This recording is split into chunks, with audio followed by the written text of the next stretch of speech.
Dita më e turpshme, askush nuk e priste këtë përplasje mes Qiljeta Qilagës dhe Gjergj Lekës. Mollsheri bëhet një lajm i rem që ka qarkulluar në rrjetet sociale, duket se është kthyer në mollsheri mes dy këngëtarëve të njohur, Gjergj Leka dhe Qiljeta Qilaga. Gjithçka nisi me një fotomontazh të shpërndar masivisht në rrjet, përmes së cilit pretendohej se presidenti i Republikës, Bajram Begaj, kishte dekoruar Qiljetën me titullin Mjeshtre madhe punës.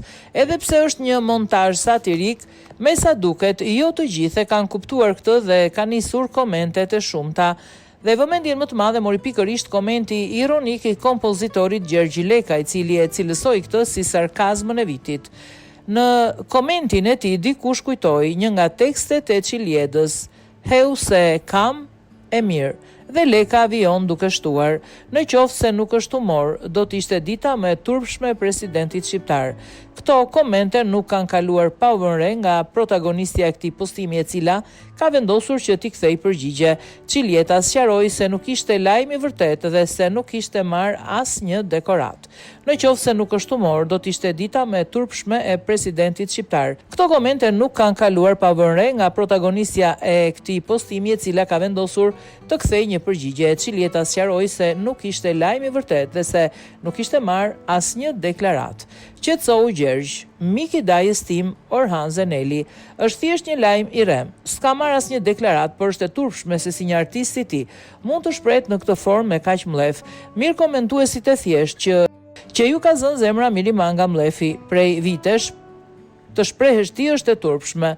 Për çfarë kam kontribuar unë prej vitit 2000 deri sot, ka pak rëndësi për mua se sta vlerësohet. Edhe 41 vjeç sot dhe e pa bërë këngë të reja prej vitesh dhe me 10 kg më tepër në trup, prap full e mbushur kur këndoj në koncert. Por për mua rëndësi ka që kam plotësuar ëndrat e mia duke kënduar, prezantuar apo edhe aktruar, se sa opinioni disave, dhe faleminderit Zotit që s'kam ego të errët që të arrit të nxjerr mllef për të tjerët. Qofsh mirë Gjergj. Ndaj Zotit disa njerëz i kanë lënë hije, se siç kanë shpirtin u jep edhe jetën. Shëndet, paç dhe uroj të vi pak turp nga vetja brenda ndërgjegjes tënde egoiste të errët, që një shpirti artistik nuk i rishkroi këngëtarja e njohur."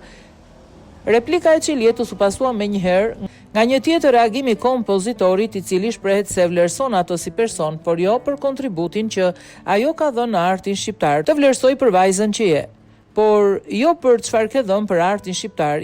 Janë dy anë të ndryshme të medaljes. Më bëhet zemra mal kur shoh që kohët e fundit jeta jote dhe shijet e tua muzikore kanë ndryshuar. Të uroj jetë dhe muzikë me vlera. Për sa i përket turpit që duhet të kem unë, e thënë nga ti më bën të qesh", shkroi Leka. Ky debat publik mes Qiljeta Qilagës dhe Gjergj Lekës ka tërhequr vëmendje në rrjetet sociale me ndjekësit që kanë shfaqur qëndrime të ndryshme për deklaratat dhe replikat e dy artistëve.